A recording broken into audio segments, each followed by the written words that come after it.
লেকচারেটে news ইসলামী bank happening পয়েন্টে আপনাদের সবাইকে আমন্ত্রণ জানাচ্ছি। আমি জান্নাতুন নাহার জাকিয়া। দর্শক, সাপ একটি নিরীহ প্রাণী, কিন্তু এই সাপ দেখলেই সেই সাপ ছোবল দিতে পারে, এই ভয়ে কিন্তু মানুষ তাকে মারতে উদ্যত হয়। এবং পৃথিবীতে আমরা যদি বলি এখন পর্যন্ত 4073 প্রজাতির সাপ আছে। বাস্তবতা হচ্ছে এর মধ্যে প্রায় 20% সাপ বিষধর, এবং বাকি যে সাপগুলো আছে সেটা কিন্তু খুব একটা বিষ নেই, বলতে পারি আমরা নির্বিষ। আর বাংলাদেশে 2 প্রজাতির গোক্রো, 5 প্রজাতির কেউটে এবং ভাইপার প্রজাতির রাসেলস ভাইপারের কামড়ে দেখা যাচ্ছে মানুষের মৃত্যু হয়। বিশ্ব স্বাস্থ্য সংস্থার প্রতিবেদন অনুযায়ী বাংলাদেশে প্রতি বছর প্রায় 5,80,000 মানুষ সাপের কামড়ের শিকার হন এবং এদের মধ্যে 6,000 মানুষ মারা যান। অত্যন্ত বিষধর প্রজাতির রাসেল ভাইপার সাপ বাংলাদেশ থেকে বহু আগেই বিলুপ্ত হয়ে গেছে বলে ধারণা করা হচ্ছিল বা মনে করা হচ্ছিল, কিন্তু সাম্প্রতিক সময়ে এটার যে বৃদ্ধি পাচ্ছে তা নিয়ে কিন্তু বিশেষজ্ঞদেরও বেশ ভাবাচ্ছে এই বিষয়টা। আপনারা নিশ্চয়ই বুঝে গেছেন যে আজকে হ্যাপেনিং পয়েন্টে আমরা কথা বলবো রাসেলস ভাইপার নিয়ে। আতঙ্ক নয়, সতর্কতা। এ নিয়ে কথা বলবার জন্য আজকে ভার্চুয়ালি আমাদের সাথে অতিথি হিসেবে আছেন অধ্যাপক ফরিদ আহসান, প্রাণীবিদ্যা বিভাগ, চট্টগ্রাম বিশ্ববিদ্যালয়। স্যার, আপনাকে স্বাগত জানাচ্ছি আমাদের আয়োজনে। ধন্যবাদ। আমরা শুরুতেই একটা পরিসংখ্যান আসলে দিচ্ছিলাম সাপের, এবং রাসেলস ভাইপার নিয়ে যে নতুন করে আতঙ্কটা শুরু হয়েছে, এই ভয় এবং উদ্বেগের সত্যি কি কোনো কারণ আছে?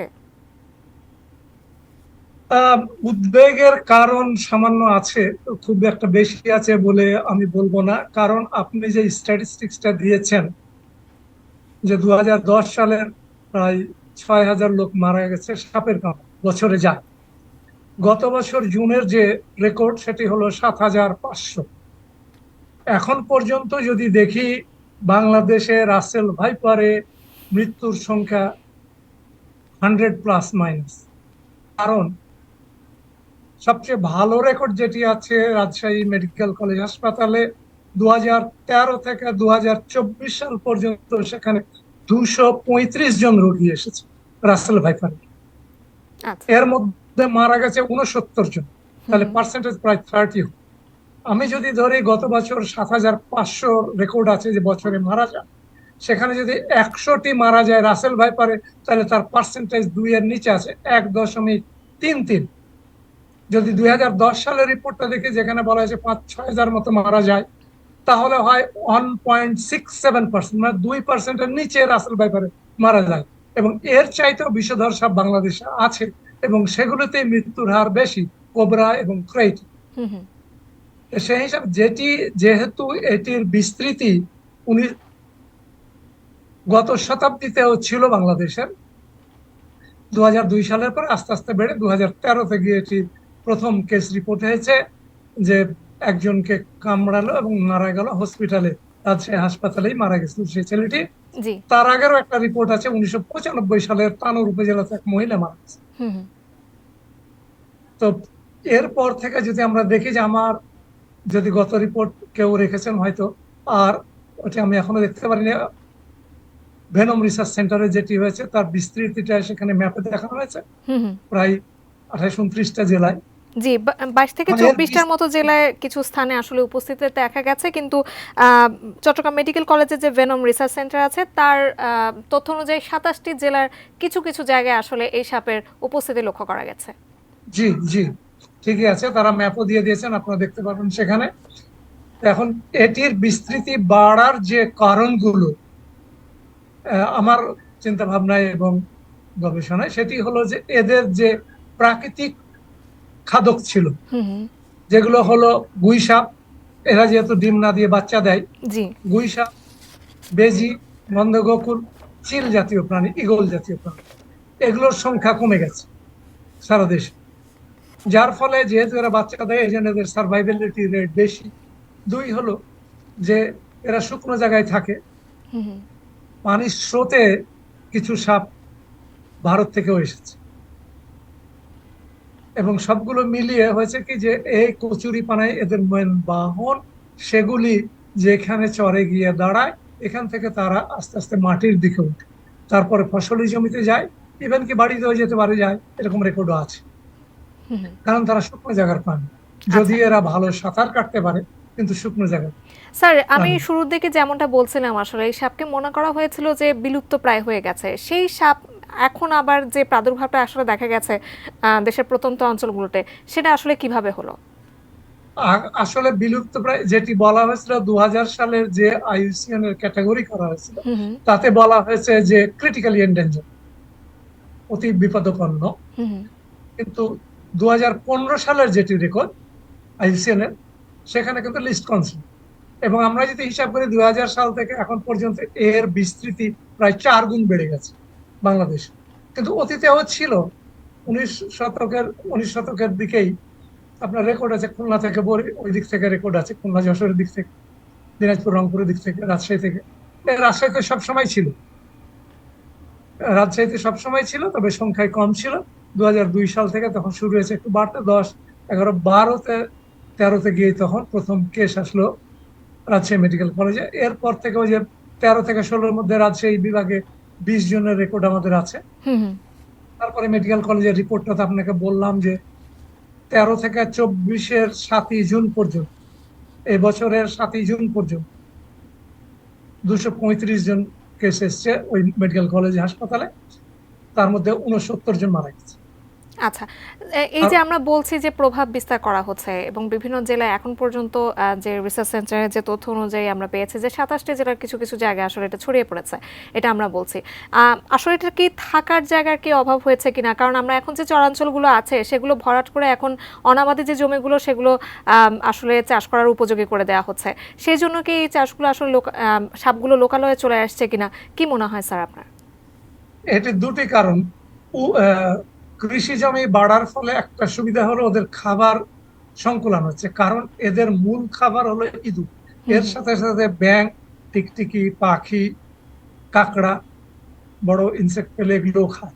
আচ্ছা। আর ফসলি জমিতে তো ইঁদুর ওরালের সব জমিতেই আছে, হুম হুম। যার ফলে সেই জমিগুলোতে আগে যায়। সেই জমিগুলোয় যদি পানিতে ভরে যায়, তখন তারা আরো শুকনোর খোঁজে তখন বাড়ি ঘরে বা অন্য জায়গায় যায়। আচ্ছা। আম, এবং বলা হচ্ছে যে এই সাপের কামড়ে আসলে অতি দ্রুত মৃত্যু হয়, আবার অনেকেই বলছেন যে এই যে কথাগুলো বলা হচ্ছে সেটা খুবই অতিরঞ্জিত। কোনটা আসলে সত্যি? আসলে অতিরঞ্জিত, কারণ এখন পর্যন্ত যে রেকর্ড গুলি আছে মেডিকেল কলেজ হাসপাতাল, ডাক্তাররা এর চেয়ে আমার চেয়ে আরো বেশি ডিপে যেয়ে বলবেন, আমি যতটুকু জানি হুম হুম। আহ, সেটি হলো যে সাধারণত 72 ঘন্টা আগে মারা গেছে এরকম রেকর্ড কম। কারণ হচ্ছে কি, কাউকে সাপে কামড়ালে সে তখন তাড়াহুড়া করে দৌড়াদৌড়ি করা, কিংবা তার যদি হার্ট উইক থাকে ফেল করতে পারে। এছাড়া নর্মালি দেখা গেছে 72 ঘন্টার আগে সাধারণত মৃত্যু খুব কম হয়েছে এই রাসেল ভাই, আচ্ছা স্যার, কয়েকদিন আমরা এই পরে সাপ মারা নিয়ে গেছে। আরো কথা বলবো এবং আরো কিছু তথ্য আমার জানার আছে আপনার কাছ থেকে। আজকে আমরা কথা বলছিলাম রাসেলস ভাইপার আতঙ্ক নয় সচেতনতা নিয়ে এবং সতর্কতা নিয়ে। অধ্যাপক ফরিদ আহসান, প্রাণীবিদ্যা বিভাগ, চট্টগ্রাম বিশ্ববিদ্যালয় থেকে আমাদের সঙ্গে আছেন এই মুহূর্তে। এখন যেটা বলতে চাই আসলে অ্যান্টিভেনম নিয়ে। অ্যান্টিভেনম অনেকেই বলছেন যে অপ্রতুলতা রয়েছে, খুব একটা পর্যাপ্ত নেই আমাদের দেশে, কিন্তু স্বাস্থ্যমন্ত্রী বলেছেন যে দেশে পর্যাপ্ত পরিমাণ অ্যান্টিভেনম আছে এবং সব জায়গায় সব স্বাস্থ্যকেন্দ্রগুলোতে পর্যাপ্ত অ্যান্টিভেনম রাখার, মজুদ রাখার ক্ষেত্রে তিনি নির্দেশনা দিয়েছেন।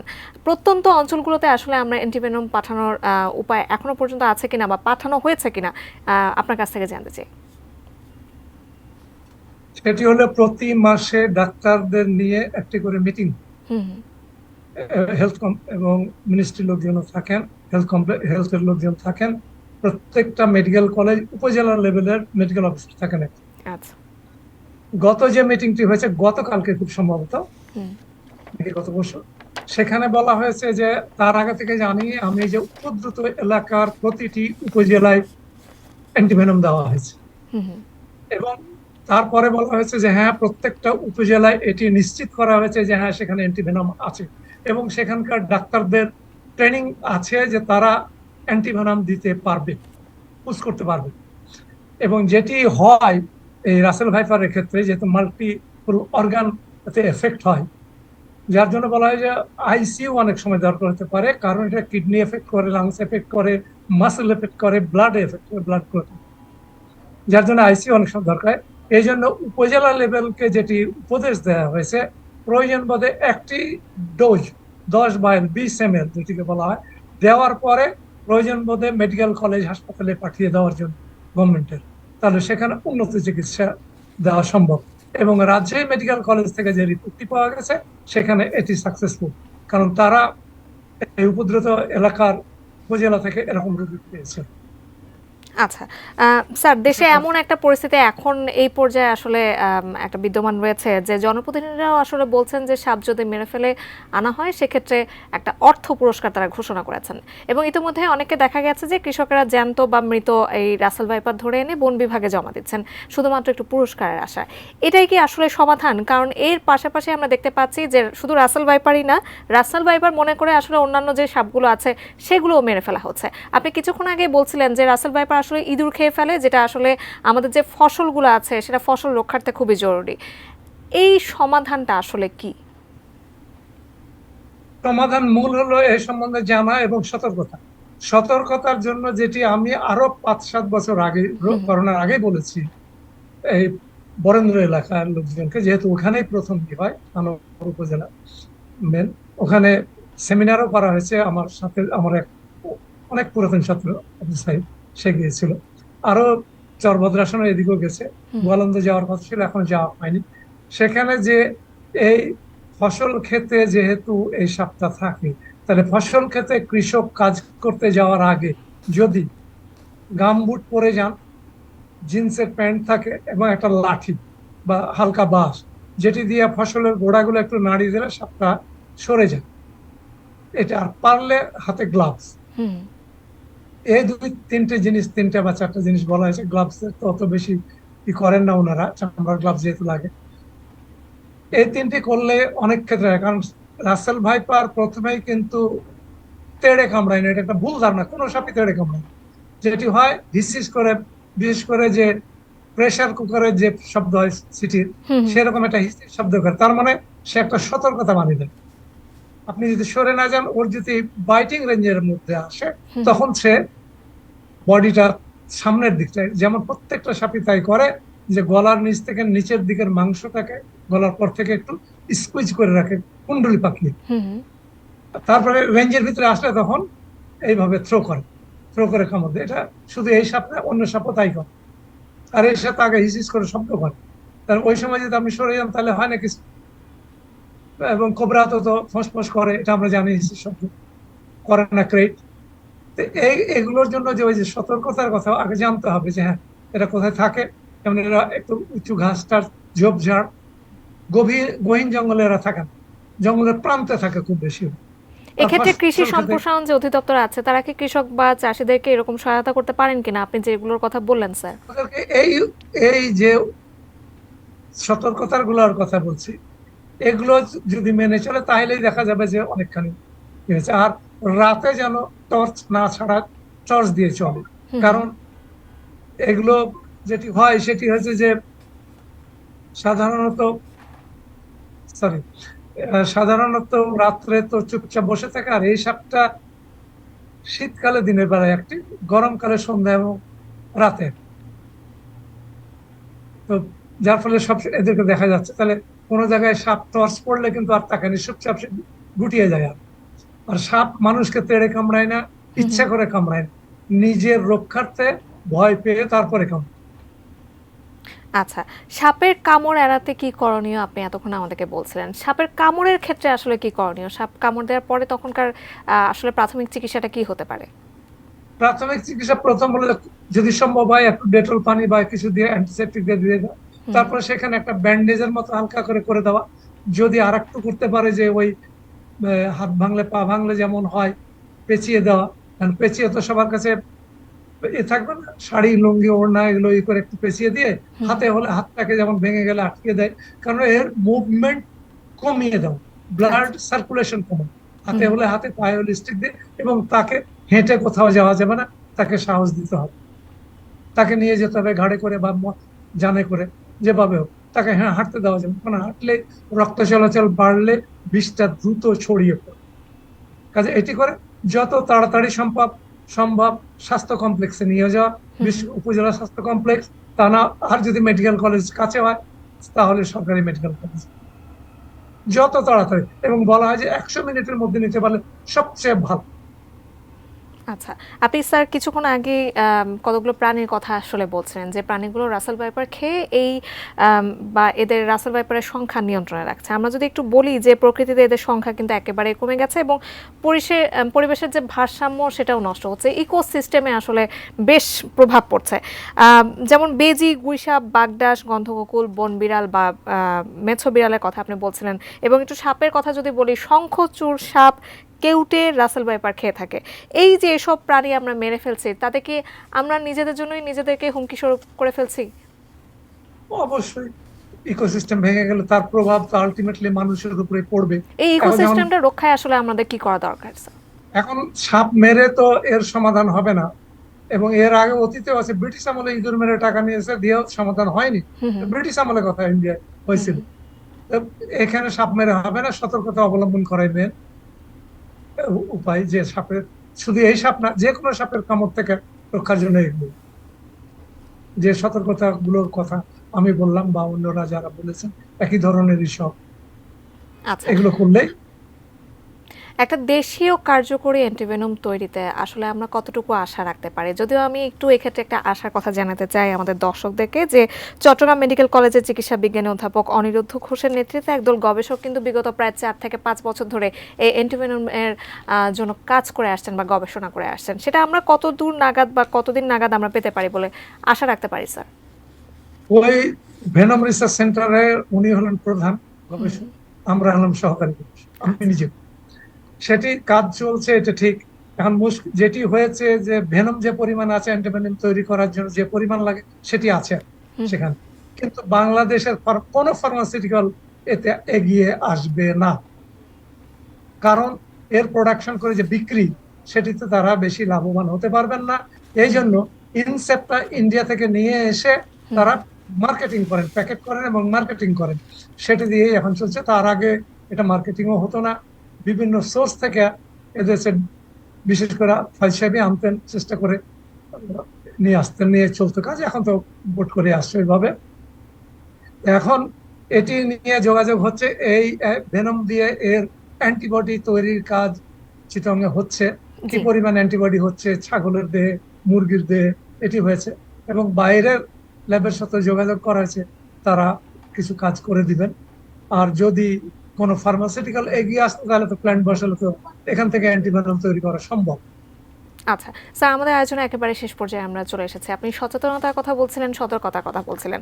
রাষ্ট্রীয় পর্যায়ে বা সরকার থেকে আমরা কি ধরনের উদ্যোগ আসলে আশা করতে পারি এই সময় এসে?